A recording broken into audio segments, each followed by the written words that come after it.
स्वागत है आप सभी का। आप देख रहे हैं प्रश्नकाल, आपके साथ मैं हूं स्वप्निल। क्या आप जानते हैं कि प्योर लैंग्वेज किसे कहा जाता है? तो प्योर लैंग्वेज कहा जाता है मैथ्स को। कारण बहुत सिंपल है, क्योंकि मैथ्स में 1+1 हमेशा 2 ही रहेगा। वो सियासत है जिसमें गणित 1+1 2 भी हो सकता है, 11 भी हो सकता है, 34 भी हो सकता है। और इसीलिए सियासत की पेचीदगियों को समझने के लिए कुछ आंकड़ों के गणित को सॉल्व करना बहुत जरूरी है। लेकिन वो भी हेंस प्रूव्ड की स्थिति ला पाएगा कि नहीं, ये कहना बहुत मुश्किल हो जाता है। अब देखिए, मतदान का जो प्रतिशत होता है, कितना प्लेन गणित चला आता था एक वक्त तक कि ज्यादा वोट पड़े हैं तो एंटी इनकम्बेंसी होगा, लेकिन वो स्थितियां बदल गई। ज्यादा वोट पड़े तो अब जरूरी नहीं है कि एंटी इनकम्बेंसी हो, बल्कि सत्ता रिपीट भी हो जाती है। लेकिन कम मतदान, जैसा कि कहा जाता था कि सत्ता पक्ष के साथ जाता है, वो स्थितियां भी हमने कुछ राज्यों में देखी जहां पर मतदान प्रतिशत कम रहा, वहां पर बदलते हुए। ऐसे में महाभारत 2024 के मरुधरा मोर्चे पर जिस तरह का मतदान रहा है, उसके प्रतिशत क्या इशारा कर रहे हैं, आज इसी को सुलझाने की कोशिश करेंगे। मेरे साथ जो गेस्ट जुड़ रहे हैं, आपको इंट्रोड्यूस करवा देता हूं। शैलेंद्र सिंह गुर्जर जी बीजेपी की ओर से मेरे साथ हैं, राजकुमार मीणा जी कांग्रेस की ओर से मेरे साथ हैं, और जितेंद्र यादव जी राजनीतिक विश्लेषक हैं। आप सभी का स्वागत है समाचार प्लस पर। हर एक क्षेत्र से मैं अपने सहयोगियों को जोड़ूंगा और जिस तरह का वोटिंग परसेंटेज आया है उसके ट्रेंड से जुड़े सवाल पूछूंगा, और उसके बाद मैं अपने सहयोगियों से बातचीत करूंगा, अपने मेहमानों से बातचीत करूंगा। लेकिन शुरुआत ये जरूर मैं जितेंद्र भाई आपसे करना चाहता हूं कि अब इतना देखिए, सुबह मुझे लग रहा था कि कम से कम 70+ तो जाएगा, लोग लोकतंत्र का पर्व तो जमकर मनाएंगे। गर्मी का मार्जिन भी मैं मान लूं तो 66-67 के आसपास तो होना चाहिए था, लेकिन अब ऐसा लग रहा है कि वो आंकड़ा तो नहीं छू रहा है। क्या इसका एनालिसिस निकाला जाए आपके हिसाब से? स्वप्निल, आपकी आशावादी दृष्टिकोण के लिए अच्छी बात है कि आप उम्मीदें रखते हैं भारतीय जनता से, लेकिन आपकी बात का जवाब 3 आंकड़ों में है। देखिए, 2009 की बात कर लें या 14 की बात कर लें या पिछले चुनाव की 19 की हम बात कर लें, तो 2009 में जो टोटल वोटिंग हुई थी वो 48.46% हुई थी। उसके बाद 63 हुआ और उसके बाद 66 हुआ, और अब ये वोटिंग आज का जो आंकड़ा है ये थोड़ा सा चौंका रहा है। देखिए, आप यहाँ विधानसभा के चुनाव जो गत कुछ महीने पहले संपन्न हुए थे, उनसे तो इसकी तुलना करेंगे नहीं, बिल्कुल ये तो बात बेईमानी हो जाएगी अगर तुलना करें। एक्चुअल में होता क्या है, राष्ट्रीय राजनीति के अपने मुद्दे होते हैं, अपनी लहर भी एक जगह होती है, सारी चीजें अपनी जगह हैं। इस बार बहुत सारे कारक है, अगर आप संक्षेप में इसका जवाब मुझसे चाहें तो शायद मुश्किल होगा ये बता पाना, पर इतना तय है कि इस बार की राजनीति में कुछ मुद्दे नए, बिल्कुल नवीन उभर कर आ रहे हैं। 2-3 आंकड़े में बताता हूं। इस बार की राष्ट्रीय संसदीय जो राजनीति है, एमपी के इलेक्शन, व्यक्ति को देखकर भी वोटिंग हुई है, महत्वपूर्ण चीज है पार्टियों के साथ साथ। दूसरी जो चीज आपने देखी, नोटिस किया हो कि पहले कभी केंद्रीय विधायिका यानी संसद के चुनाव में स्थानीय स्तर पर बहुत कम कोई गांव या कोई ऐसा पोलिंग बूथ देखने को मिलता था जो बायकॉट कर रहा है इलेक्शन का। लेकिन इस बार क्षेत्रीय मुद्दे, स्थानीय मांगे, इसका मतलब राजनीति की भाषा में मैं ये कहूंगा कि राजनीतिक सुचिता और जागरूकता कहीं ना कहीं अपने मुद्दों के लिए बढ़ी है। तो उन सब बहुत सारे कारकों का सम्मिलित असर ये देखने को मिला है कि वोटिंग परसेंट एक धारा और एक लहर की बजाय कुछ सोची समझी एक ट्रेंड में चली है। पर सोची समझी भी मेले का माहौल ना बना पाए, क्या ये चिंता की बात नहीं है? नहीं, बिल्कुल नहीं। मेरी नजर से जब मैं देखता हूं, एक राजनीति का विद्यार्थी होने के नाते, देखिए, मेले का माहौल या इस तरह का माहौल जब होता है जब राजनीति में कुछ चमत्कारिक तत्व होते हैं, चाहे तो व्यक्तित्व का चमत्कारिकता या फिर इतने बड़े कोई राष्ट्रीय मुद्दे जो लोगों के जनमानस को सीधा हिट करते हों। अब आप बीच में बेशक मेरी बात रोक सकते हैं, काट सकते हैं कि भाई राम मंदिर का बड़ा मुद्दा था हमारे पास। मैं बिल्कुल इस बात से, मैंने इसीलिए लिखा चमत्कारिक तत्व, क्योंकि मैं राम मंदिर पे आने वाला था। यस, और मैंने दोनों बातें जानबूझकर बोली हैं। कहीं ना कहीं वोटिंग परसेंट का फाइनल जो आंकड़ा हमारे सामने आया है, ये इन दोनों ही मुद्दों को कहीं ना कहीं कमजोर करता नजर आ रहा है। ये आपको कड़वी घूंट है, लेकिन स्वीकार करनी पड़ेगी सभी को। अगर मेरी बात को थोड़ा बहुत भी आपको संशय है, सभी मेरे दर्शकों को भी मैं बताऊं, जब जब हमने पीछे देखते हैं इतिहास में, किसी भी इलेक्शन पर नजर डालकर देखते हैं, अब भारतीय लोकतंत्र थोड़ा परिपक्वता की ओर बढ़ रहा है। स्वप्निल, पहले हमारी 79.5% लिटरेसी थी 2019 में, अब ध्यान देने की बात है 84.7 हो गई है। भैया, बढ़ती जो है लिटरेसी रेट के साथ चुनाव ट्रेंड तो बदलेंगे, ये तय है।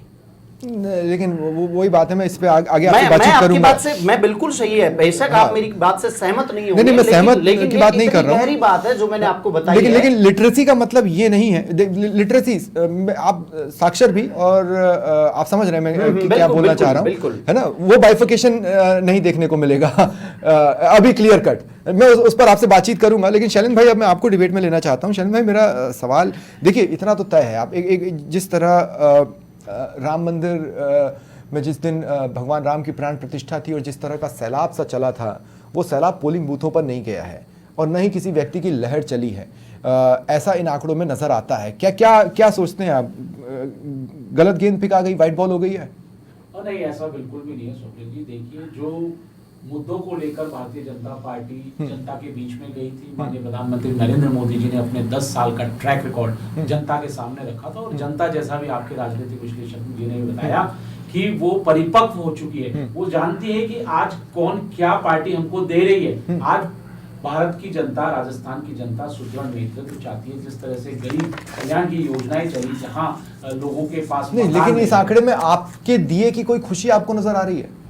देखिए, निश्चित तौर पर अगर आप देखेंगे तो कई बार ट्रेंड ऐसा भी देखा गया है, जैसा आपको पता है 2009 में यूपीए की सरकार थी, 2004 से 14 तक, 2009 में भी 48 पॉइंट समथिंग % वोट शेयर रहा था, और यूपीए की कांग्रेस सरकार रही। दरअसल मेरा सवाल तो दूसरे निश्चित तरह तौर का है। पर जैसे मैं आप ये बता रहा हूँ कि जैसे आपके शौचालयों, जो आपने शौचालय बनवाए, उसकी एक गूंज थी जो 2019 में दिखी। आपके सिलेंडर की गूंज भी 2019 में दिखी। अब आप चाहते थे कि वही गूंज 2024 में भी दिख जाए, ये नहीं हुआ। मैं आपकी बात को इस तरीके से लूं, प्रेडिक्शन। देखिए क्या है कि भारतीय जनता पार्टी की सरकार 2014 में आई, माननीय प्रधानमंत्री नरेंद्र मोदी जी ने जो पिछले 65 सालों में नहीं हुआ, उनको हमने करने की कोशिश की। आपको पता है भारत बहुत बड़ा देश है, और हमारी आज की जनसंख्या 144 करोड़ हो गई है, लेटेस्ट आंकड़ा ये कहता है। और कितना विविधता भरा प्रदेश रहे हैं यहाँ पर, कैसा देश है। दादा, मैं और ये किस कह रहा तरह हूं से- कि अगर जी। मोदी जी की छवि भी, जिनका आप 65 बार जिक्र करें अपने घोषणा पत्र में, जब 2014 में आपने 3 बार जिक्र किया था, जब उनकी छवि भी मतदान प्रतिशत को नहीं बढ़ा रही है, तो कहीं तो कोई खटका है। उसका मैं आपको दूसरा उदाहरण देता हूं। मेरे पास कुछ और आंकड़े हैं। पिलानी के 10 बूथ, अच्छा, पिलानी के हम और बाद में जाएंगे शैलेंद्र भाई। बीकानेर से रवि बिश्नोई मेरे साथ जुड़ रहे हैं, जो व्यक्तिगत तौर पर बीकानेर और उसके बाद श्रीगंगानगर और हनुमानगढ़ पर मुझसे बातचीत कर। श्रीगंगानगर, हनुमानगढ़ मुझे नहीं चौंकाता। यहां पर ये लिटरेसी वाली बात भी आकर फेल हो सकती है, क्योंकि हर बार वो रिकॉर्ड कायम करने पर तुला रहता है और श्रीगंगानगर हर बार रिकॉर्ड कायम कर ले जाता है। रवि बिश्नोई, मेरा आपसे सवाल बहुत सिंपल सा है। सबसे पहले बीकानेर को सॉल्व करने की कोशिश करते हैं। मैं आपको 1.5 मिनट दे रहा हूं। बीकानेर में हुआ क्या भाई? केंद्रीय मंत्री आते हैं वहां से, मोदी लहर की आप बात कर रहे थे, राम मंदिर के मुद्दे की आप बात कर रहे थे, कांग्रेस के पास तो सिर्फ सुनाने को था और कुछ था नहीं। बीकानेर में हुआ क्या? किस बात ने डिमोटिवेट किया वोटर्स को? देखिए स्वप्निल जी, बीकानेर में जो मोदी लहर पिछली 3 बार से चल रही थी, 2 बार से, देखिए अर्जुन राम मेघवाल पिछली 2 बार मोदी लहर में जीते हैं, एक बार वो पहले एमपी रह चुके हैं और चौथी बार वो यहां से जीत का प्रयास कर रहे थे। पूरी चुनाव की कैंपेनिंग के दौरान उन्होंने अपने आप को मोदी का अर्जुन ये साबित करने का प्रयास किया है। उनका ये कहना था कि बीकानेरी पगड़ी की शान उन्होंने हमेशा से लोकसभा में रखी है, तो साथ ही वो इस सर्वश्रेष्ठ सांसद रहे हैं, साथ ही वो संसदीय कार्य मंत्री, कानून मंत्री जैसे पदभार संभालते हुए प्रधानमंत्री नरेंद्र मोदी के बेहद करीबी और विश्वास पात्र रहे हैं। उनका ये कहना था कि भारत सरकार की जितनी भी योजनाएं हैं, वो योजनाएं समूचे देश में लागू करने के साथ साथ बीकानेर लोकसभा में भी वो लेकर आए और बीकानेर की काफी तरक्की करी। ये तो अर्जुन राम जी की यूएसपी थी। दूसरी तरफ कांग्रेस का अगर बात कर ली जाए, तो कांग्रेस को एक ऐसा दमदार कैंडिडेट मिला जिसने ताल ठोकने का प्रयास अर्जुन राम मेघवाल के सामने किया, और ऐसा काउंटर उनका किया कि जगह जगह उन्होंने अर्जुन राम मेघवाल के बारे में ये कहा कि 15 साल से टेबल मंत्री के रूप में, यानी लोकसभा में टेबल थपथपाने के अलावा उन्होंने यहाँ की जनता के लिए कुछ नहीं किया, बीकानेर के लिए कुछ नहीं किया। और यही यूएसपी गोविंद राम मेघवाल मोटा मोटा परसेंटेज कितना है रवि? बीकानेर का मोटा मोटा परसेंटेज कितना है? देखिए पिछली जो बार लोकसभा चुनाव हुए थे उसको टच कर लिया है, लगभग 55% के आसपास बीकानेर में मतदान हुआ है। परंतु देखिए अगर इसका हम पोस्टमार्टम करेंगे, 8 हाँ, जी पिछली बार पोस्टमार्टम करेंगे अपन तो उससे कम रहा है, उससे कम रहा है, जैसा कि सुबह से हमें नजर आ रहा था। और हुआ भी कमोबेश वैसा ही कि यहाँ मतदाताओं में उत्साह नहीं था। मैं एक एग्जांपल देता आ रहा हूं, कई जगह मेरी चर्चा होती है। स्वप्निल, एक बार फिर मैं आपकी इजाजत चाहूंगा। अगर ऑस्ट्रेलिया और अफगानिस्तान का क्रिकेट मैच हो रहा हो तो जो दर्शक होते हैं उनमें उत्साह नहीं होता। यहाँ माहौल ये बनाया गया कि ऑस्ट्रेलिया का मुकाबला अफगानिस्तान से है। अफगानिस्तान जो है वो यहाँ पर अचानक से आपको चमका तो दे सकता है, परंतु इतना दम नहीं है। और देखिए हुआ भी अफगानिस्तान कौन था? 8 विधानसभा रवि, सीटों अब में तो खुल के बोल सकते हैं, अफगानिस्तान कौन था? गोविंद राम ये तो एक स्मार्ट स्ट्रेटेजी हो सकता है। बीजेपी ने अगर ये स्ट्रेटेजी गढ़ी है तो अच्छी स्ट्रेटेजी गढ़ी है। मैं रवि आपके पास आऊंगा श्रीगंगानगर की भी बात करने के लिए, लेकिन आप से मेरा सवाल है राजकुमार जी, अगर किसी को हटाने का गुस्सा होता है तो आप विश्वास मानिए भीड़ें निकलती हैं, और किसी को थैंक यू कहना होता है तो भी भीड़ें निकलती हैं। भीड़ें तो निकली नहीं, तो कहने का मतलब है कि अगर वहां अट्रैक्शन नहीं था तो यहां तो और अट्रैक्शन नहीं था, इसीलिए तो ये परसेंटेज कम है पिछली बार से। जी बिल्कुल, आपने बताया कि वास्तविकता इस बार कुछ अलग है। लोगों ने 2014 और 2019 का चुनाव देखा है, उस टाइम पे बड़े बड़े वादे, लोगों को आशाएं बहुत ज़्यादा थी। लेकिन इन पिछले 10 सालों में जो आम जनता की, चाहे हम उसको युवाओं को बोल दें, किसानों को बोल दें, महिलाओं को बोल दें, कहीं ना कहीं भाजपा सरकार उस पर बिल्कुल भी खरा नहीं उतरी। नहीं, पर ये आंकड़े तो कह रहे हैं कि आशाएं जीरो पर आ गई, ना विपक्ष से भरोसा है ना सत्ता से भरोसा है। नहीं नहीं, ऐसा बिल्कुल भी नहीं है। 50% वहाँ मतदान हुआ है, तो निश्चित रूप से लोगों ने इस बार अपना मतदान वहाँ पे जो अपने सोच समझ के, और जहाँ उनको देना था, जहाँ उन्हें लगा कि ये हमारी दशा और दशा बदल सकते हैं। कम लोगों को क्यों लगा? सवाल तो ये है ना, कम लोगों को क्यों लगा? नहीं, कम लोग मेजॉरिटी में क्यों नहीं लगा? 70% के पार को क्यों नहीं लगा? नहीं, मेजोरिटी में मैं आपको एक बात बता देता हूँ। हमारे कार्यकर्ताओं ने जो काम किया हमें पता है, हम पूरे फील्ड पे, धरातल पे हम लोग काम कर रहे थे। अगर वहाँ पे लोग कम निकल के आते हैं तो इसमें चिंतित होने का विषय बीजेपी को है, क्योंकि पहले जब भी वो यहाँ पे जीती है तो यहाँ पे वोट प्रतिशत काफी ज्यादा बढ़ा हुआ होता था, काफी ज्यादा उत्साह होती थी, काफी ज्यादा। नहीं, ऐसा नहीं है, 60 के नीचे दोनों बार वो जीते हैं बीकानेर में, तो 60 के नीचे ही रहा है, 55 के ऊपर ही रहा है, तो इस दोनों बार वो जीते हैं। इस बार 48% वहां पे वोट शेयर रहा है। 60 के नीचे ना, आप उससे भी नीचे आ जाइए तो उत्साह में तो कहीं ना कहीं वो कमी दिखी। और ये जो निराशा, पिछली बार 59 और उससे पहले 58 था, इस बार 55 के आसपास अगर है, जिसको मैं ये मान लूं कि वो अगर 56-57 भी हो जाता है तो लगभग पिछली बार के नजदीक आ जाएगा। इसमें कांग्रेस के लिए, बीजेपी के लिए तो हैप्पी होने का कुछ है ही नहीं, लेकिन कांग्रेस के लिए भी हैप्पी होने का कुछ मुझे तो नहीं दिख रहा है। जी ऐसा नहीं है। जो इस बार जो मतदाताओं ने अपना मत दिया है, काफी सोच समझ के और काफी साइलेंट तरीके से दिया है। लेकिन इससे पहले कि शैलेंद्र भाई, मुझे आप एक बात बताइए, इसका मतलब यह है कि हो सकता है कि मोदी ने कोई एक लहर क्रिएट की हो, अर्जुन मेघवाल की कोई लहर नहीं है इलाके में, क्या ऐसा कुछ है?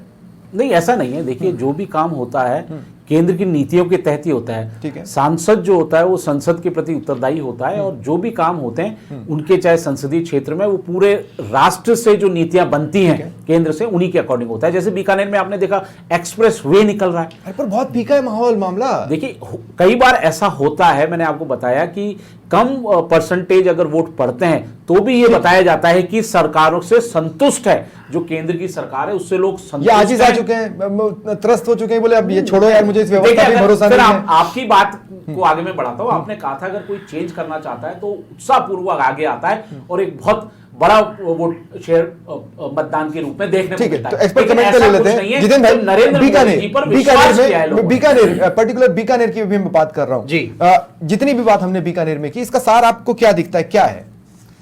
स्वप्निल, 48.87% वोटिंग के साथ बीकानेर, बड़ा दिलचस्प सवाल है। वैसे मुझे हंसी आ रही है इसको कहते हुए। और आपके सवाल से पहले मेरे साथी से आपने जब सवाल पूछ रहे थे, इसमें ही आपका जवाब भी है।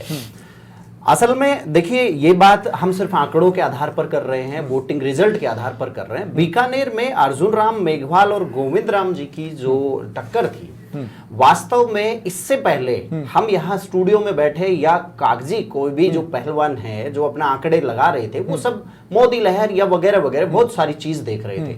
हमें भूलना नहीं चाहिए कि पिछले 5 सालों में, पिछले 5 साल में वो क्षेत्र भी मायने रखता है। देखिए, बात श्री गंगानगर की करूं मैं, बात अगर हम करें झुंझुनू से और इधर चले जाओ आप बीकानेर तक, वहां किसानी के और किसानों के मुद्दे भी क्षेत्रीय राजनीति में अपना एक अहम रोल रखते हैं। हाँ। इन मुद्दों को हम कतई नकार नहीं सकते कि एक घटना घटी पिछले दिनों, हमने देखा कृषि बिल पर वगैरह वगैरह। देखिए, इन चीजों लेकिन मैं एक बात क्रॉस करूंगा, अगर लहर नहीं है तो तो अंडर करंट भी नहीं है। डेफिनेटली ये तय है। अच्छा, आपकी बात को मैं समर्थन कर रहा हूं यहाँ हाँ। पे। यहाँ लहर और अंडर करंट दोनों ही नहीं है, दोनों ही खेमे ना तो अपने विरोधी और ना ही अपने समर्थकों में हाँ। जोश भरने में कामयाब नहीं रहे। हाँ। ये तय है, ये वोटिंग परसेंट बता रही है।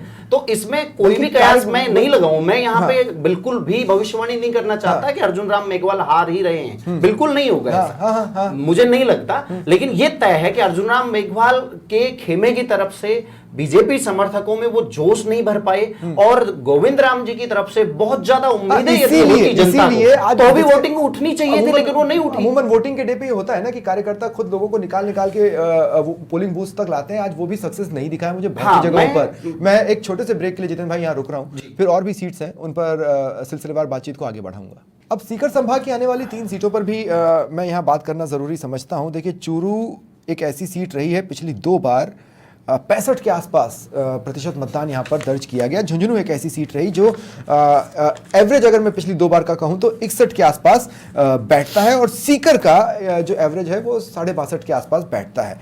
लेकिन इस बार उत्साह तो दिखा, पर ये उत्साह इसको टच नहीं कर पा रहा था जो पिछला एवरेज है। इसके पीछे क्या हो सकता है उसको समझने की ज़रूरत है।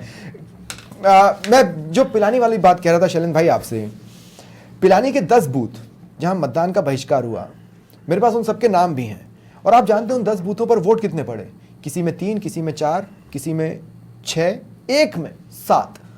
आप समझ रहे हैं? ये मजेदार ट्रेंड था इसका। हाँ। पहली बार संसदीय चुनाव में ये बहिष्कार जैसी हाँ, चीजें। और आप जानते हैं उनका कारण क्या था बहिष्कार का? पीने का पानी और सिंचाई का पानी। जबकि आप इस इलाके में यमुना जल समझौते को अपनी यूएसपी बता रहे थे, इसके बावजूद तो क्या हो गया? अलवर में भी कुछ जगह ये हुआ बहिष्कार हुआ पानी के मुद्दे, पानी के ही मुद्दे पे। या यमुना जल समझौता आप समझा ही नहीं पाए, या चूंकि उसके मिनट्स प्रॉपर तरीके से अभी लोगों के बीच में नहीं आए तो लोगों ने सोचा है होगा सियासी वादा। शैलेंद्र भाई नहीं, देखिए बिल्कुल स्वप्निल जी, ये सियासी वादा नहीं था। यमुना जल समझौता जो 50 सालों से कांग्रेस पार्टी शेखावाटी रीजन को पानी नहीं दे पाई। शैलेंद्र भाई 2 सेकंड, बस 2 second. PCR Shailendra Singh Gurjar BJP के हमारे मेहमान हैं, वो जवाब दे रहे हैं। हाँ शैलेंद्र भाई, मैं ये कहना चाह रहा था कि आपने कहा कि यमुना जल समझौते को हम समझा नहीं पाए। आप देखिए 5 दशक पुराना विवाद जो चला आ रहा था, उसको माननीय प्रधानमंत्री नरेंद्र मोदी जी ने और जो राजस्थान में भजनलाल जी की सरकार आई, उन्होंने मिलकर और हरियाणा के मुख्यमंत्री ने मिलकर उसको सॉल्व किया। नहीं, पर हर सॉल्यूशन समझ में आए जरूरी थोड़ी ना है। नहीं आया लोगों ये को बात समझ हो में। सकता है, लेकिन आप देखिए, नहीं, हमारा उद्देश्य पवित्र था, हमारी नीयत साफ है। हम चाहे जो भी वोटिंग परसेंटेज रहे, लेकिन सवाल ही नहीं उठा रहा हूं। हम चारों जिलों को पानी देंगे, ये हमारा कमिटमेंट है कि Okay. प्रधानमंत्री नरेंद्र मोदी जी की गारंटी है। लेकिन लोगों की आशा के अनुरूप पानी मिल रहा है या नहीं, इसको हम कैसे सॉल्व करें? अब आने वाले समय में मालूम पड़ेगा ना। आप मैं वही तो कह रहा हूं कि क्लैरिटी नहीं है। कांग्रेस लोगों को ये बताने में सफल रही कि ठीक है भाई, पानी आ रहा है, जल समझौता हो गया, लेकिन कितना मिल रहा है पूछो तो, जिससे पूछो किसी को नहीं पता। नहीं, निश्चित तौर पर वो समझौता जो हुआ है उसका फिर डीपीआर बनके किस तरह से वो प्रोजेक्ट आगे आएगा, ये अभी आने वाले समय में मालूम पड़ेगा। और एक बात बताइए, ऐतिहासिक समझौता तो हुआ, आज तक 50 सालों से कांग्रेस पार्टी वो काम नहीं कर पाई जो भारतीय जनता पार्टी ने करके दिखा दिया। अब पाइपलाइनों के द्वारा 4 जिलों में पानी मिलेगा। जनता निश्चित तौर पर अपेक्षाएं ज्यादा होती हैं, आशाएं ज्यादा होती हैं, लेकिन मैंने आपको फैक्ट्स बताया सर। अपेक्षाओं पर किसी उतरने की कोशिश कर रहे हैं। किसी एक बूथ पर सिर्फ 3, किसी एक बूथ पर 4, किसी एक पर 6 वोट पड़ना, ये इन टोटलिटी हम सबका फेलियर है। मीडिया का भी फेलियर है, मेरा भी फेलियर है, और मुझे लगता है कि जितेंद्र भाई भी सहमत होंगे कि पॉलिटिकल स्टूडेंट के रूप में उनका भी फेलियर है, और केंद्र में आपकी सरकार होने की वजह से आपका भी और स्टेट गवर्नमेंट का भी। मैं ऐड करूंगा इसमें, बीच में एक बात ऐड करूंगा। देखिए, हम ये चुनाव, मेरा मतलब है हम आप सब लोग ये सुनते हुए लड़ रहे थे, देख रहे थे। बीजेपी कह रही थी मोदी का परिवार, जरा ध्यान से समझने की बात है, और मोदी के नाम पे पुनः इस इलेक्शन को खड़ा करने की कैंपेनिंग चलाई जा रही थी। अब इस बात को समझिए, मोदी का परिवार, जब अगर ये मुद्दा या ये नारा इतना जबरदस्त और वजन वाला होता या प्रभाव छोड़ पाता, तो क्या ये स्थानीय मुद्दे इस कदर हावी हो पाते? जो बहिष्कार जैसे मुद्दे आ गए, इसका मतलब कहीं ना कहीं या तो वो पूरी तरह समझाने में विफल रही सत्ताधारी जो पार्टी है बीजेपी, या तो वो उनका जो मोटिव है, उनका जो नेतृत्व चाहता क्या है, या मोदी के नाम का परिवार वाले जो नारा था उसको समझाने में विफल रही, या फिर ये मुद्दे बहुत बड़े हैं इसी बात को आगे बढ़ाऊंगा और विपक्ष का एंगल जोड़ते हुए बढ़ाऊंगा, और सवाल राजकुमार जी से होगा। मैं सिर्फ एक बात जो आप कह रहे थे, मैं उसी में जोड़ना चाहता हूं कि समस्या आप देखिए, एक जगह पर मतदान का बहिष्कार रोड को लेकर किया गया और वो अंत तक नहीं माने। वो रोड कोई नेशनल हाईवे की रोड नहीं थी, वो सेंटर से नहीं बननी थी, वो काम स्टेट से होना था, लेकिन इसके बावजूद भी वो बहिष्कार पर अड़े थे लोकसभा चुनावों में। ये एक बाइफोकेशन की बात है। लेकिन राजकुमार जी, अब मेरा सवाल आपसे क्या है, मैं जितेंद्र भाई की बात को आगे बढ़ा रहा हूं, मैं आगे इस रूप में बढ़ा रहा हूं कि ये परसेंटेज ये भी बताता है कि कांग्रेस भी दरअसल कोई नैरेटिव सेट नहीं कर पाई। अगर कांग्रेस कोई नैरेटिव सेट करना चाहती होती तो इस आंकड़े के पीछे कांग्रेस का कोई नैरेटिव नहीं है। स्वप्निल जी, कांग्रेस अपने मुद्दे और अपने बातों पे जो जनता की मांग थी उस पे अड़ी हुई है। हमारे जहां पर भी सभाएं आप पढ़े हैं लेकिन आप लोगों का साथ नहीं ले पाए। मैं जी ये कह रहा बिल्कुल, हूं, मैं दो बता रहा बातों हूं में आपको। डिफरेंस है। वो डिफरेंस इस वजह से है, हमारा बिल्कुल हमारी तरफ से, कांग्रेस की तरफ से बिल्कुल भी नहीं है। अब अभी हमारी बात यमुना जल समझौते पे हो रही थी। नरेंद्र मोदी जी ने जब से पहला इन्होंने 2014 का चुनाव लड़ा है, तब से लोगों को 15 लाख की बोली, वो ना हो पाया। 2 करोड़ रोजगार की बोली युवाओं को, वो नहीं वो हो पाया। फैक्टर ही नहीं है इन चुनावों में। सुनिए, आपको मैं फैक्ट बता रहा हूं, वो फैक्टर ही नहीं है। वो फैक्ट आप सुनिए। हाँ। स्टार्ट कहां से होती है? कोई चीज अगर बनती है तो अचानक एक दिन में बनता नहीं है। अरे भाई, तो इन्होंने जितने भी वादे किए राजकुमार जी, थे, देखिए क्या है, इन्होंने ये जबरदस्ती का स्ट्रेच है जो आप बोल रहे हैं। मैं बताता हूं क्यों। ये आपने यही बात 2019 में भी बोली है ना।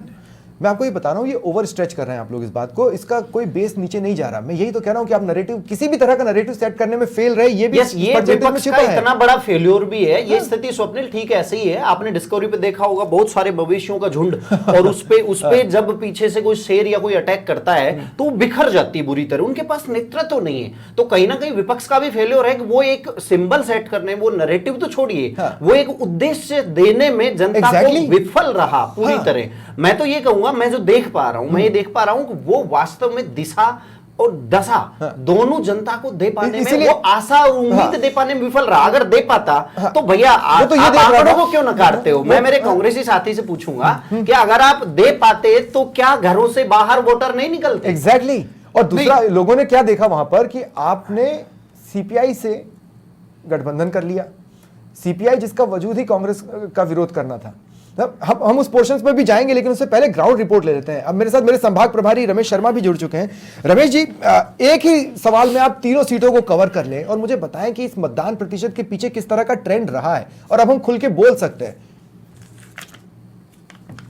देखिए स्वप्निल, मैं पहले भी आपसे मेरी अभी बात हुई थी, उस समय भी हमने यही चर्चा कर रहे थे कि जो मतदान का जो प्रतिशत है वो काफी कम हुआ है। हाँ। जिसकी कभी सोचा भी नहीं सकता इतना कम लगभग क्यों कितना हुआ, ये तो नहीं है, पर गर्मी से लगभग देखिए कि अभी 60% के आसपास पूरे संभाग का बैठेगा, जो बहुत कम है। हाँ। पिछले चुनाव की बात करें तो 65% के आसपास हुआ, 5% गिरा, जबकि संभावना ये थी कि भाई 5% कहीं कहीं मतदान है वो बढ़ेगा। 70% की उम्मीद थी। सुबह सुबह देखा भाई जा रहा था कि लंबी कतारें थी, लेकिन जो दोपहर का समय है उसके बाद बिल्कुल से मतदान प्रतिशत 8%, 60% 2-2 घंटे में हो रहा था।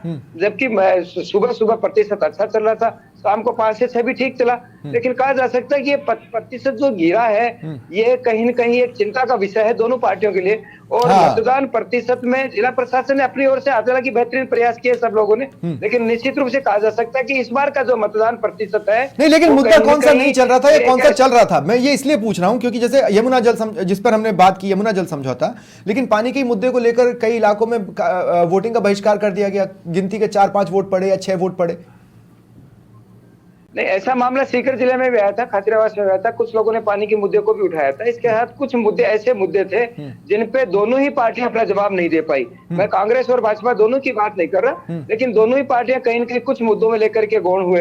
एक अग्निवीर था, अग्निवीर में दोनों ही पार्टियां कोई संतोषजनक जवाब नहीं दे पाई, जबकि ये युवाओं को लेकर के बड़ा मुद्दा था। तो हाल में नहीं, लेकिन अग्निवीर के प्रति गुस्सा भी इस आंकड़े में नहीं दिख रहा। दिक्कत तो यहाँ पर यह है कि अग्निवीर के प्रति गुस्सा भी इस आंकड़ों में यहाँ पर नहीं दिख रहा। अगर हम इस संभाग के नतीजे को अग्निवीर पर मैंडेट भी मान लेते तो अब वोटिंग परसेंटेज वैसा नहीं है। रमेश भाई, वैसे बहुत बहुत शुक्रिया आपका मेरे साथ जुड़ने के लिए रमेश भाई और बातचीत के लिए। इसमें रमेश जी की बात में ही मैं एक बात और ऐड करूंगा जो काफी धरातलीय सच है। चूंकि मैं यहाँ पे राजनीति का विद्यार्थी होने के साथ साथ एक आम वोटर भी हूँ और बेसिकली मैं ग्रामीण क्षेत्र से बिलोंग करता हूँ। तो मैं आपको बताता हूँ, एक दिलचस्प ट्रेंड बताता हूँ। आज का जो ट्रेंड रहा वो सुबह से अगर हम शुरू करें 9 बजे तक 10% वोटर बाहर निकल कर आए। बिल्कुल। 11 बजे 22.54 का रेशो था। 1 बजे ये बढ़कर 33% और 3 बजे ये है, ये 41% रहा। हाँ। अब मजेदार बात देखिए, मैं आपको रियल धरातल की सच्चाई बताता हूं, और अंत में जो लास्ट में पोलिंग बंद होने से ठीक पहले 5 बजे ये रेशो 50% था। हाँ।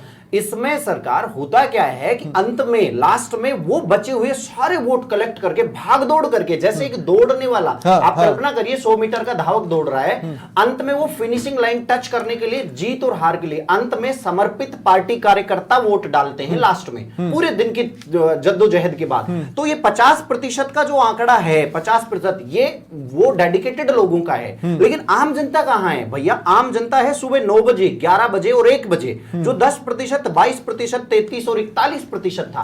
बड़ा चौंकाने वाली बात है। मैं गांव से बिलोंग करता हूं, मैं लाइन में लगता हूं, मैं लोगों को मैनेज करता हूं। गांव की ग्रामीण औरतें सुबह लगभग वो 11 बजे आ पाती है, काम वाम निपटा के जब आती है। बड़े बुजुर्ग जो हैं वो सुबह सुबह डाल जाते हैं 9 बजे। तो दोनों का ही रेशियो 10 और 22% ओनली वोटिंग हुई। तो आप कहीं ना कहीं दोनों का ही ये बहुत गंभीर विफलता है, सत्ता पक्ष की भी, और सोचना पड़ेगा, दोनों दलों को सोचना पड़ेगा। अब मैं उम्मीदों पर खरा नहीं उतरा, एक बार पीसीआर से कहूंगा, नहीं पाया। पीसीआर से कहूंगा कि मैं कुछ ही पलों में नागौर सीट पर बात करूंगा, इसलिए संदीप बोहरा को जोड़ ले। तब तक मैं जयपुर की बात यहां पर करना चाहता हूं। मैं स्वप्निल जी एक बात और रखना चाहता हूं, चलें, सीकर हाँ। संभाग से संबंधित मैं एक बात रखना चाहता हूं कि जो आप बता रहे थे जहां बाइकआउट हुआ है, हो सकता है यमुना जल समझौता जो है वो कहां से गुजर रहा है, उसका भी डिटेल प्रोजेक्ट रिपोर्ट आएगी। हो सकता है कुछ ऐसे गांव हो जो नहीं जुड़ पा रहे पाए हो, या पहले से नहीं, माफ कीजिएगा, इन गांवों को नहीं पता। हाँ, इन तो गांवों को नहीं पता कि वो उसमें जुड़े हैं कि नहीं। सुनिए, क्योंकि मैं यही बताना चाह रहा हूं, हूं, उनको जानकारी नहीं है अभी तो कि भाई ये जुड़ेंगे नहीं जुड़ेंगे। तो पहले एक बार अगर मसौदा आ जाता, उसके बाद अगर ये कोई बात रखते तो उनकी बात जायज होती। उसके बाद ऐसा कहीं ना कहीं लगता है। नहीं शैलेंद्र भाई, नहीं शैलेंद्र भाई, नहीं 2 सेकंड मैं बताता हूं। तो फिर तो पहले आपको ना इसका इस्तेमाल ही चुनावी सीजन में उस वक्त करना चाहिए था, उस वक्त समझाना चाहिए था जब आपके पास भी जवाब होता। ऐसा तो फिर ये ऐसा लग रहा है कि आपने हड़बड़ी में एक गिफ्ट दे दिया कि ले लो, अभी तो ये ले लो, बाद में हम अच्छा गिफ्ट देने वाले हैं। गिफ्ट नहीं है, हाँ। ये प्रक्रिया शुरू की गई है। हम कब आए? 15 दिसंबर 2000। लेकिन आप तो गिफ्ट ही बता रहे थे भाई हर सभाओं में। 4 महीने ठीक है, हमको लेकिन जयपुर पे आते हैं, और हमने इतने बड़े समझौते जयपुर में धरातल पे लिया है। ठीक है शैलेंद्र भाई, जयपुर पे आते हैं, कैसे मान सकते हैं? जयपुर पे आते तो हैं। कहीं ना कहीं ऐसा मुझे प्रायोजित भी लगते हैं। 2 सेकंड, कौन स्पॉन्सर करेगा सर? लेकिन ठीक है, मैं एक बात कह रहा हूं, जयपुर पर आते हैं। जयपुर एक ऐसी सीट है, क्या कुछ नहीं किया बीजेपी ने यहां। आप एक विदेशी राष्ट्रपति को यहां ले आए, विधानसभा के दौरान हम रोड शो नरेंद्र मोदी का देख ही चुके थे, अभी भी हमने बड़े बड़े रोड शो देख लिए हैं, और आपका पूरा फोकस देखा है। सबसे बड़ी बात कांग्रेस की जो यहाँ पर रीलॉन्चिंग थी न्याय पत्र की, उसको फीका रहना देखा है। इसके बावजूद वोटिंग परसेंटेज कम है साहब। तो कहाँ है अपील इन चेहरों की? देखिए स्वप्निल जी, ऐसा नहीं है। वोटिंग परसेंटेज अभी 5 बजे तक जैसा बताया गया 52% हुआ है। अभी इलेक्शन कमीशन की फाइनल रिपोर्ट आने दीजिए। अच्छा, बढ़ा दीजिए ना, कितना बढ़ाएंगे आप? 60% लगभग। 60 भी पिछली बार से कम आ जाएगा। 60 भी पिछली बार। देखिए मैं आपको यही तो बताने जा रहा हूँ, 62 से 60 पे आगे गिरेंगे। देखिए वो तभी पॉपुलेशन बढ़ी है, वोटर्स बढ़े। हाँ, ये निश्चित तौर पर कहीं ना कहीं कोई कमी रही है कि हम वोटर्स को मतदान केंद्र तक नहीं ला पाए या नहीं। से गलत जोड़ रहा हूं क्या? आपके चेहरों की अपील। आप इसको ऐसे नहीं देख सकते कि इससे भारतीय जनता पार्टी के जो सीटें हैं वो कम होंगी। मैं वो कह ही नहीं रहा हूं। मैं ये कह रहा हूं कि प्रधानमंत्री मोदी और अमित शाह को देखने के बाद हमने वोटिंग परसेंटेज को बढ़ते देखा है। मैं ये कह रहा हूं कि इस बार इनको देखने के बाद और कांग्रेस के तमाम दिग्गजों को देखने के बाद वोटिंग परसेंटेज घटा है। तो क्या अपील कम हुई है? मेरा सवाल तो ये है। इसमें मैं एक प्रसंग ऐड करूंगा स्वप्निल, आपका बहुत ही दिलचस्प क्वेश्चन है, बहुत अच्छी जिज्ञासा जो आम जनता की है। मैं उदाहरण दूंगा अलवर में अमित शाह की रैली का। अमित शाह जी ने रैली की वहां पे अरसोली नाम की जगह पे। उस रैली में मैं खुद उस रैली में था, तो उस रैली के बाद एक आम नागरिक की हैसियत से चुपचाप मैं वहां पे शामिल था। तो लोगों की जबान जो निकल कर आ रही थी ग्राउंड की, जरा समझिए, कुछ आवेशित या कुछ बहुत ही अति उत्साहित लोग कह रहे थे कि मजे आ गए, अब जो सरकार में है, मंत्री यहां से खड़ा है तो अब हम इनको वोट देंगे। तपाक से दूसरा धड़ा वहां पे साधारण बुजुर्ग एक कहता है, अरे भैया क्यों ज्यादा जोश में आ रहे हो, जरा ये तो समझ लो। उनकी अपनी भाषा थी स्थानीय, उसमें कह रहे थे, अरे भाई साहब ये नहर का पानी तो जब लाएंगे जब नहर ला पाएंगे, इनकी बातों से कौन सा अपनी प्यास बुझ रही है, अपन को तो वही मटका लेके 10 किलोमीटर दूर से पानी लाना है। ERCP वहां एक भी व्यक्ति, मैं आपको उदाहरण सहित देता हूं, बहरोड, मुंडावर, बानसूर, यहां तक कि किशनगढ़ बुरी तरह से पानी से त्रस्त हैं, जो अत्यंत उपजाऊ क्षेत्र है मुंडावर बहरोड। वहां पानी नहीं होने की वजह से से आगामी कुछ दशक में वो बंजर होने वाली है जमीन। जी। आम आदमी इतना त्रस्त है ठीक और है। जस्ट पड़ोस में ईआरसीपी का आप कह रहे हो आ गई है, तो सरकार उनको ये विश्वास नहीं दिला पाई कतई, ये आम जनता हाँ, बोल रही हाँ, है। स्वप्निल जी, इससे मैं सहमत नहीं हूं जितेंद्र जी की बात से। आप देखिए ईआरसीपी जो आप जनता की ठीक, बात आप से बताइए। सहमत नहीं है, ताजुब करता हूं जो आपकी यहाँ बात पे की यहाँ बात कर कमाल रहा की हूं, बात आपकी बात है, कर ये रहा मेरी बात नहीं थी, ये ERCP रैली में आए एक ग्रामीण की बात दो थी। सेकंड, हाँ ठीक है। मेरी बात तो सुनिए। हाँ। ईआरसीपी हमारी परियोजना थी। 2017 में हमने ही डीपीआर बना के इसको भेजा 2018 में। तो आप बताइए DPR अगर बदल इसको चुका है। रोका नहीं रोका DPR तो बदल कांग्रेस चुका है। पार्टी की सरकार ने रोका, उसके बाद हमने उसको मूर्त रूप देने का काम किया है। आज अगर प्रोजेक्ट कोई लॉन्च हुआ है नहीं तो पर दादा उसको मैं ये बनने कह में रहा हूँ, समय नहीं नहीं लगेगा दो ना। सेकंड, आप बताइए नहीं 2 सेकंड। स्वप्निल यही बात जब एक आम नागरिक सुनता है वो ये कहता है कि मेरे मुद्दों से सरकार और उनके प्रतिनिधि भी सहमत नहीं है, तो वो क्यों आएगा? चलन भाई वो समझाने की- क्यों आएगा? मैं कोशिश कर रहा हूँ छोटी सी बात आपको समझाने की।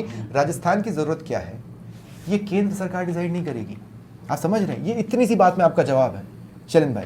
नहीं आप बताइए अगर कोई बड़ा प्रोजेक्ट है वो मूर्त रूप लेगा तो उसमें समय लगेगा ना। मैं वो उसकी कांग्रेस बात ही पार्टी नहीं कर को रहा 5 हूं, साल मैं के बाद- जरूरत की बात कर रहा हाँ, तो हूं। जरूरत- इस प्रोसेस में राजस्थान की जरूरत को केंद्र ने डिसाइड किया है। वसुंधरा राजे के टाइम पे राजस्थान की जरूरत को राजस्थान डिसाइड कर रहा था, ये डिफरेंस है। आप समझ रहे हैं मेरी बात को? अशोक गहलोत के टाइम पर तो मैं जाना भी नहीं चाहता हूं, वो तो ईआरसीपी के लिए बुरे स्वप्न की तरह भूल जाना चाहिए। लेकिन ठीक है, मैं राजकुमार मीणा आपसे भी एक सवाल पूछना चाहता हूं। जयपुर को आप लोगों ने चुना, पहले तो इस रूप में चुना कि हम यहां से न्याय पत्र को लॉन्च करेंगे, फिर आपने इस रूप में चुना कि हम इसको रीलॉन्चिंग करेंगे। आपकी सफाई वहां पर इतनी फीकी रही। मैं ये कह रहा हूं आपके चेहरों का भी तो अट्रैक्शन नहीं है। जब मैं बीजेपी के चेहरों की अपील की बात कर रहा हूं तो विपक्ष के चेहरों की अपील भी तो फीकी नजर आ रही है। नहीं बिल्कुल भी हमारे कोई चेहरों की चमक फीकी भी नहीं है, नहीं हमारे कार्यकर्ताओं का उत्साह में कम। हमने हमारा काम इस चुनाव में साइलेंट तरीके से हमने किया है। हमें पता है कि जोर शोर मचा के इनकी तरह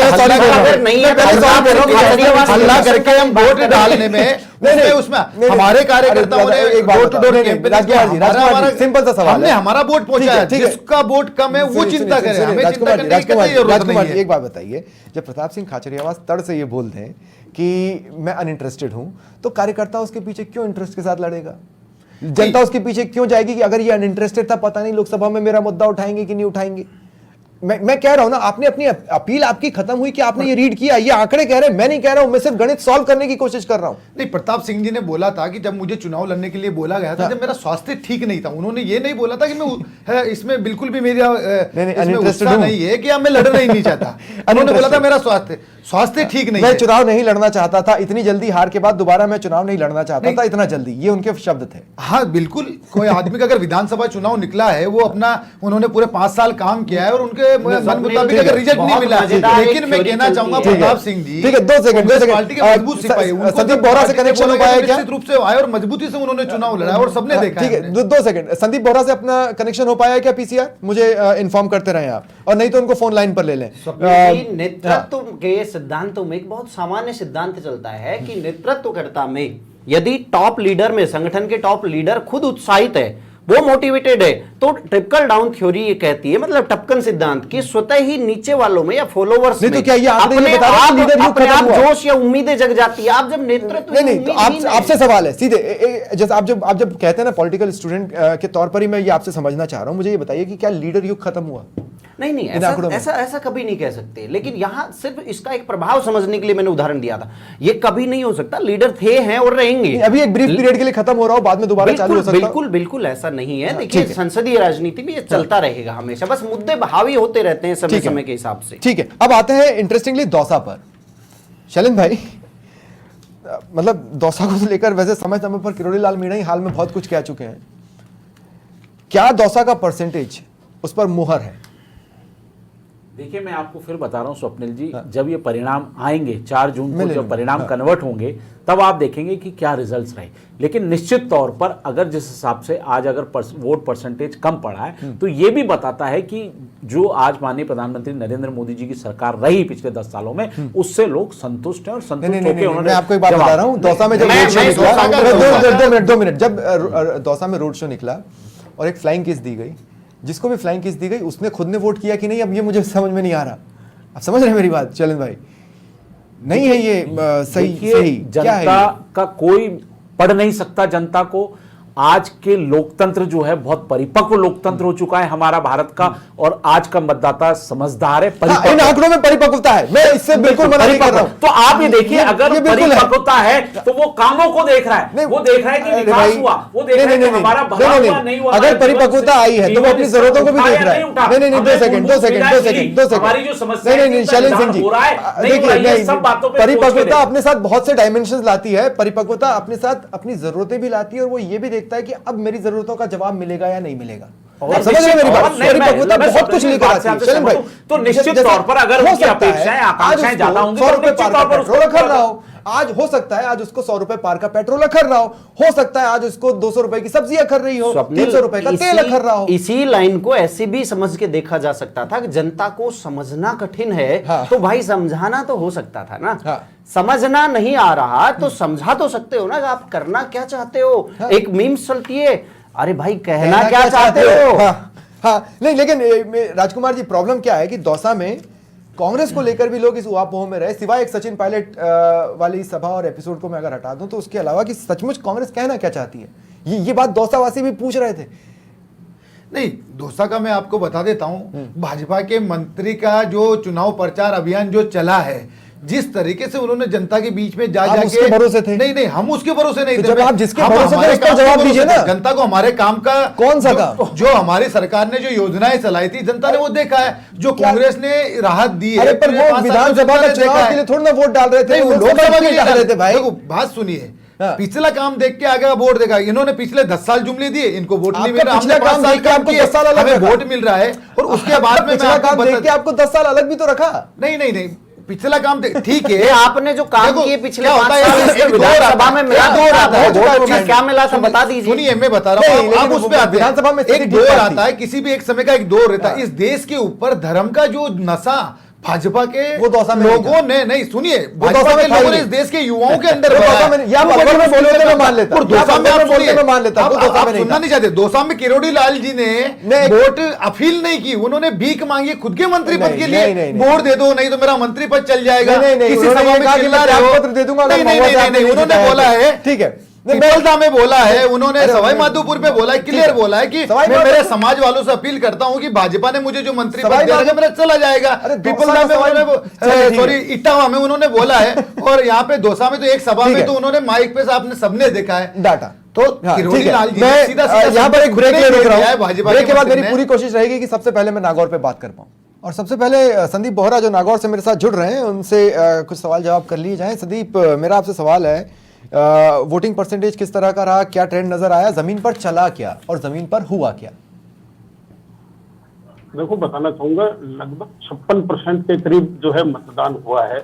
और उससे भी आश्चर्यजनक ये है कि अगर आप ट्रेंड को देखें तो 3 बजे जो 41% मतदान था, 5 बजे वह 49% हुआ, और अब जाके ये 56 के करीब % जो है मतदान जो है नागौर में टेंटेटिव माना जा रहा है।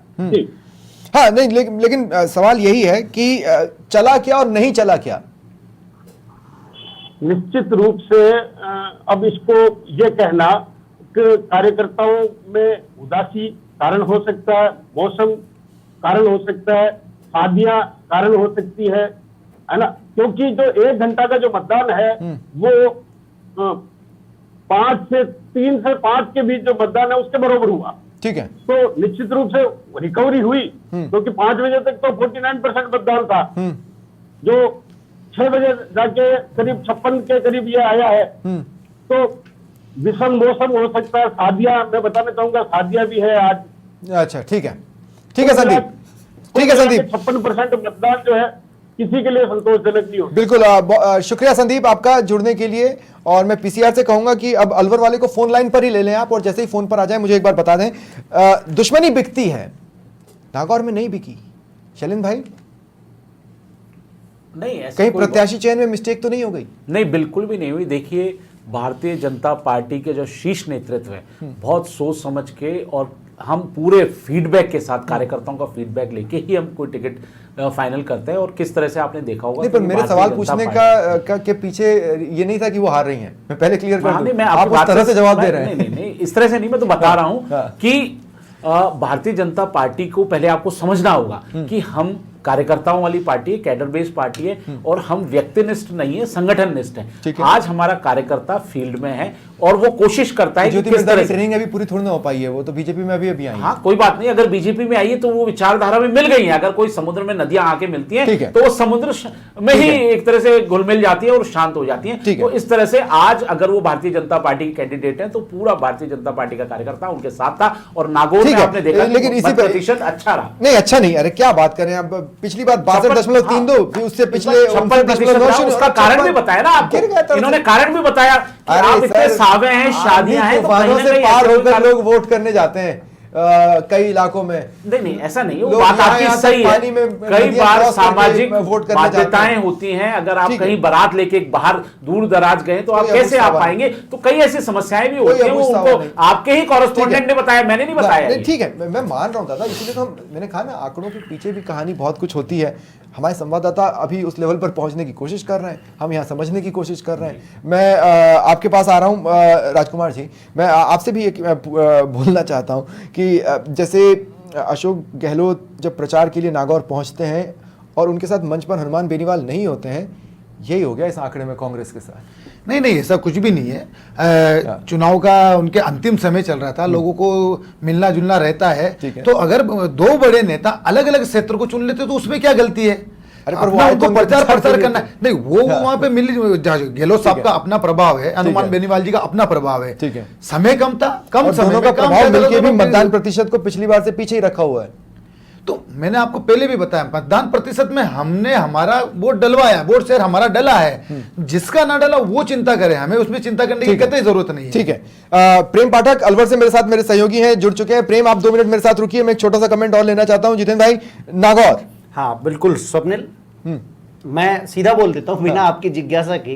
अभी हमारे साथी ने, बीजेपी रिप्रेजेंटेटिव ने यहाँ पे कहा कि बीजेपी व्यक्तिनिष्ठ पार्टी नहीं है, वो संगठनिष्ठ है। यहाँ संगठन, अब मैं बड़े यहाँ विचित्र बात देख रहा हूँ, इसे कहते हैं कॉन्फ्लिक्ट या विरोधाभास। वहां नागौर की मैं समझ गया राजनीति, हूं, और दर्शक भी समझ गए। यस, वहां नागौर की राजनीति व्यक्तिनिष्ठ राजनीति चल रही थी। हाँ। एक बात तो स्थानीय धरातल की सच्चाई है, हाँ, इसको जिसमें झुठला लोगों ने दें। इंटरेस्ट नहीं दिखाया। यस, इसको बहुत लोगों ने आप पकड़ इंटरेस्ट गए नहीं मेरी दिखाया। बात को ठीक है। सीधा सा। हाँ। दूसरा देखिए, चुनाव प्रचार में भी हम हमेशा ये कह रहे हैं कि मोदी का परिवार व्यक्तिनिष्ठ, यहां व्यक्तिनिष्ठ शब्द इस्तेमाल हो रहा है, मोदी की योजनाओं पर, ठीक है। उसकी गारंटी पर चुनाव। ठीक है। अरे भैया, मैं 2 बिंदु बता चुका हूं, दोनों में पूरी तरह विरोधाभास है। वहां की स्थानीय राजनीति को बुलाया आपने, तो रणनीतियां क्या रही होंगी, ये कारण रहा। बेशक मैं ये नहीं कह रहा ज्योति जी हार रही हैं वहां पे, बिल्कुल नहीं कहूंगा। मैंने भी ये नहीं कहा। परंतु वोटिंग कम रहने के पीछे अनइंटरेस्ट है। आपकी यही पार्टी पॉलिटिक्स हाँ। की इंजीनियरिंग की ठीक फॉल्ट है। ही तो है। ठीक है, अब प्रेम पाठक, मैं आपसे पूछना चाहता हूं, अलवर में क्या 2014 के आंकड़े के आसपास मतदान प्रतिशत पहुंच पाया क्या? 65.36। इस बार क्या है? इस बार का जो मतदान प्रतिशत है वो 2019 और 2014 से काफी कम है। कितना?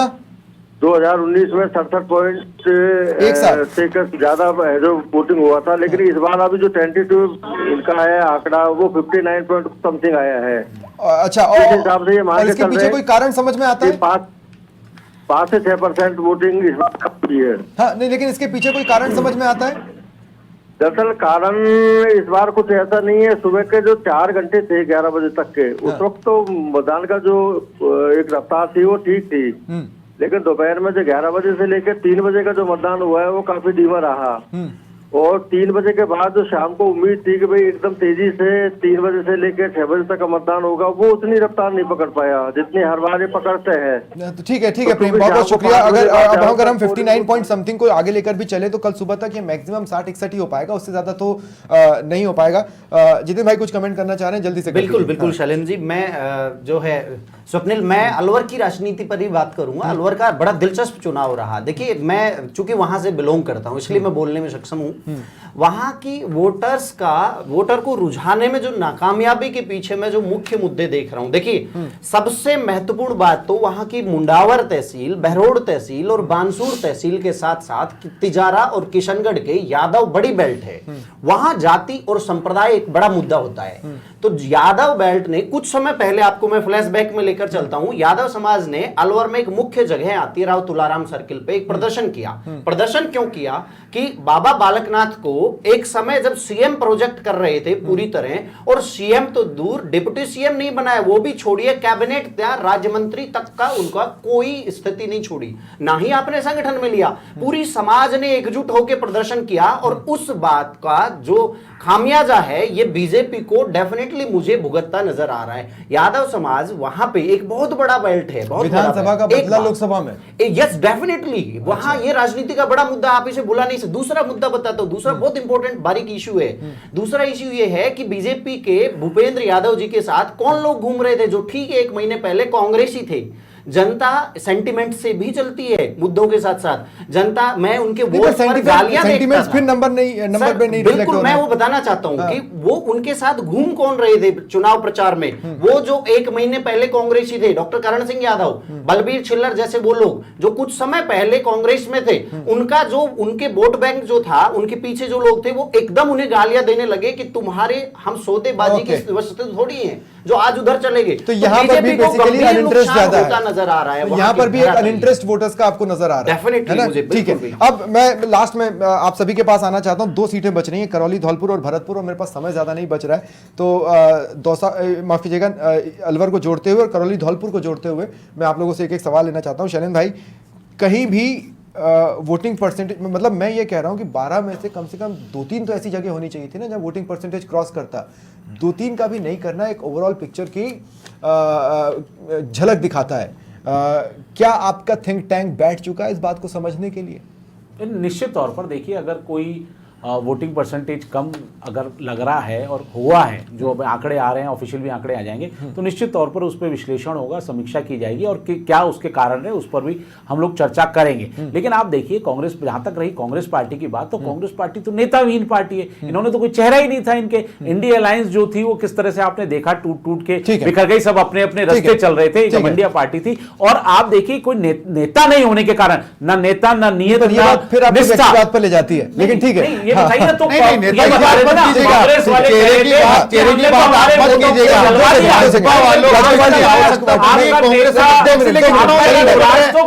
चेहरे की बात कर रहे हो,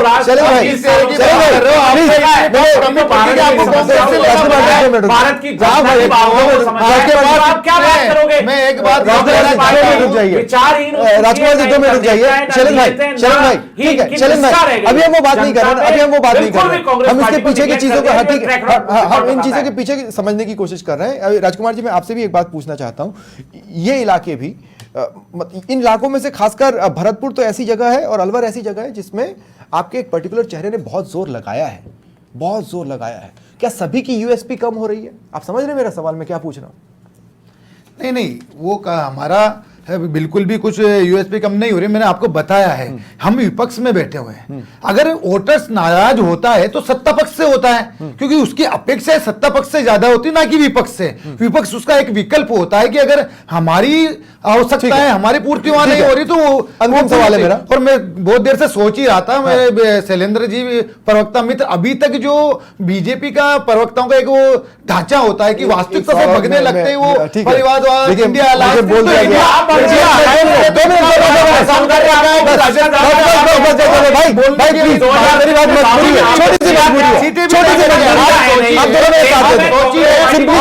आपके पास दूसरे पड़ रहे हैं। तो सवाई माधोपुर में आपको टोक सवाई माधोपुर में एक भी स्थानीय व्यक्ति पे भरोसा नहीं था, तो बाहर से व्यक्ति लाके आप बता रहे हो। एक्चुअली मेरे को बोल दिया गया है, सवाई माधोपुर के एक भी व्यक्ति पे भरोसा नहीं करते, आपके कार्यकर्ताओं को इस लायक नहीं समझते। राजकुमार जी 2 मिनट, मुझे एक्चुअली बोल दिया गया कि मुझे प्रोग्राम खत्म करना है, लेकिन फिर भी मैं 2 मिनट इस प्रोग्राम को बढ़ा रहा हूं क्योंकि एक सवाल और है जिसको लेना बहुत जरूरी है। जितेंद्र यादव जी, ये इस फर्स्ट फेज के नंबर्स हमने देख लिए जी। सेकेंड फेज के नंबर्स मैं प्रेडिक्ट करना चाहता हूं जी, और मैं आशावादी रहना चाहता हूं। अगर इस ओवरऑल का जो एनालिसिस हम कर रहे हैं वही प्रॉपर एनालिसिस है तो वो अगले फेज में भी दिखेगा। बिल्कुल स्वप्निल, देखो इसका जवाब मैं छोटे से आंकड़े से ही दूंगा। हाँ। अलवर में 3 जगह हैं, एक बानसूर, एक थानागाजी और एक कठुमर, जो मेन स्ट्रीम से हटके, मेन स्ट्रीम से मेरा मतलब है ना तो बीजेपी वाले के टच में और ना ही कांग्रेस वाले के टच में, एक न्यूट्रल तटस्थ वोटर वहां ज्यादा है। उनका वोटिंग 5 बजे तक का रेशो आप देख लो और फिर समझ जाओगे। 40% बानसूर, थानागाजी 44% और कठुमर ओनली 48%।